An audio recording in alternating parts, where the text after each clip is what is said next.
യിരെമ്യാവ് 8-ാം അധ്യായം 1 മുതൽ 22 വരെയുള്ള വാക്യങ്ങൾ. ആ കാലത്ത് അവർ യഹൂദ രാജാക്കന്മാരുടെ അസ്ഥികളെയും പ്രഭുക്കന്മാരുടെ അസ്ഥികളെയും പുരോഹിതന്മാരുടെ അസ്ഥികളെയും പ്രവാചകന്മാരുടെ അസ്ഥികളെയും യെരൂശലേം നിവാസികളുടെ അസ്ഥികളെയും ശവക്കുഴികളിൽ നിന്നെടുത്ത് തങ്ങൾ സ്നേഹിച്ചതും സേവിച്ചതും പിൻചെന്നും അന്വേഷിച്ചതും നമസ്കരിച്ചതുമായ സൂര്യനും ചന്ദ്രനും ആകാശത്തിലെ സർവ്വസൈന്യത്തിനു മുമ്പാകെ അവയെ നിരത്തിവെക്കും. ആരും അവയെ പെറുക്കി കൂട്ടുകയോ കുഴിച്ചിടുകയോ ചെയ്യില്ല. അവ നിലത്തിന് വളമായി തീരും എന്ന് യഹോവയുടെ അരുളപ്പാട്. ഈ ദുഷ്ടവംശങ്ങളിൽ ശേഷിച്ചിരിക്കുന്ന ശേഷിപ്പൊക്കെയും ഞാൻ അവരെ നീക്കിക്കളഞ്ഞിരിക്കുന്ന സകല സ്ഥലങ്ങളിലും ശേഷിച്ചിരിക്കുന്നവർ തന്നെ. ജീവനെയല്ല മരണത്തെ തിരഞ്ഞെടുക്കും എന്ന് സൈന്യങ്ങളുടെ യഹോവയുടെ അരുളപ്പാട്.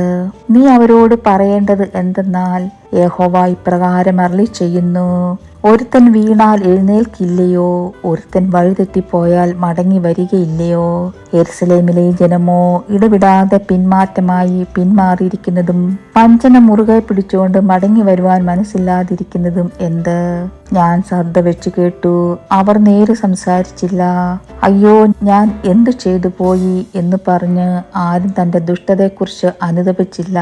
കുതിരപ്പടയ്ക്ക് പായുന്നത് പോലെ ഓരോരുത്തൻ താന്റെ വഴിക്ക് തിരിയുന്നു. ആകാശത്തിലെ പെരുഞ്ഞാറ തന്റെ കാലമറിയുന്നു.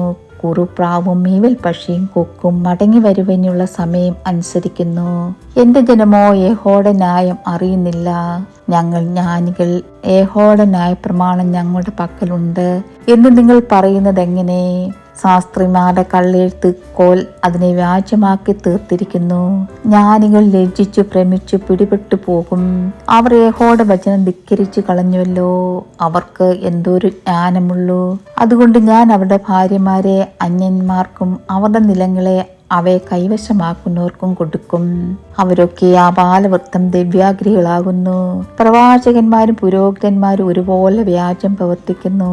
സമാധാനമില്ലാതിരിക്കെ സമാധാനം സമാധാനം എന്ന് പറഞ്ഞ് അവർ എന്റെ ജനത്തിന്റെ പുത്രിയുടെ മുറിവിനെ ലഘുവായി ചികിത്സിക്കുന്നു. മ്ലേച്ഛത പ്രവർത്തിച്ചുകൊണ്ട് അവർ ലജ്ജിക്കേണ്ടി വരും. അവർ ഒരിക്കലും ലജ്ജിച്ചിട്ടില്ല, നാണം അറിഞ്ഞിട്ടുമില്ല. അതുകൊണ്ട് വീഴുന്നവരുടെ ഇടയിൽ അവർ വീണുപോകും.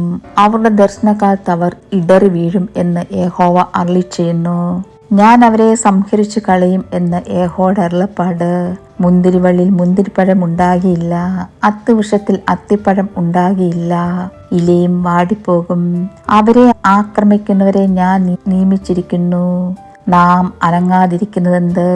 കൂടി വരുവിൻ, നാം ഉറപ്പുള്ള പട്ടണങ്ങളിൽ ചെന്ന് അവിടെ നശിച്ചു പോകാം. നാം യഹോവയോട് പാപം ചെയ്തുകൊണ്ട് നമ്മുടെ ദൈവമായ യഹോവ നമ്മെ നഞ്ചുവെള്ളം കുടിപ്പിച്ച് നശിപ്പിച്ചിരിക്കുന്നു. നാം സമാധാനത്തിനായി കാത്തിരുന്നു, എന്നാൽ ഒരു ഗുണവും വന്നില്ല. രോഗശമനത്തിനായി കാത്തിരുന്നു, എന്നാൽ ഇതാ ഭീതി. അവന്റെ കുതിരകളുടെ ചിറാലിപ്പ് ദാനിൽ നിന്ന് കേൾക്കുന്നു. അവന്റെ ആൺകുതിരകളുടെ മന്ദഗർജനം കൊണ്ട് ദേശമൊക്കെയും വിറയ്ക്കുന്നു. അവ വന്ന് ദേശത്തെയും അതിലുള്ള സകലത്തെയും നഗരത്തെയും അതിൽ വസിക്കുന്നവരെയും വിഴുങ്ങിക്കളയും.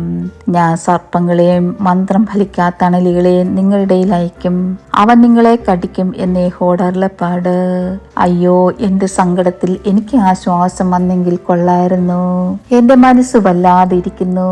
കേട്ടോ, ദൂരദേശത്തുനിന്ന് എന്റെ ജനത്തിന്റെ പുത്രി സിയോനിലെ യഹോവ വസിക്കുന്നില്ലയോ? അവിടെ രാജാവ് അവിടെ ഇല്ലയോ എന്ന് നിലവിളിക്കുന്നു. അവർ തങ്ങളുടെ വിഗ്രഹങ്ങൾ കൊണ്ടും അന്യദേശങ്ങളെ മിഥ്യാമൂർത്തികൾ കൊണ്ടും എന്നെ കോപിപ്പിച്ചതെന്തിന്? കൊയ്ത്തു കഴിഞ്ഞു, ഫലശേഖരവും കഴിഞ്ഞു, നാം രക്ഷിക്കപ്പെട്ടതുമില്ല. എന്റെ ജനത്തിന് പുത്രിയുടെ മുറിവ് നിമിത്തം ഞാനും മുറിപ്പെട്ട് ദുഃഖിച്ചു നടക്കുന്നു. സ്തംഭനം എന്നെ പിടിച്ചിരിക്കുന്നു. ഗിലെയാത്തിൽ സുഗന്ധ തൈലം ഇല്ലയോ? അവിടെ വൈദ്യൻ ഇല്ലയോ? എന്റെ ജനത്തിന് പുത്രിക്ക് രോഗശമനം വരാതെ ഇരിക്കുന്നത് എന്ത്? നിനക്ക് യോഗ്യമാവുന്നു. ബാറിക്കുമോ?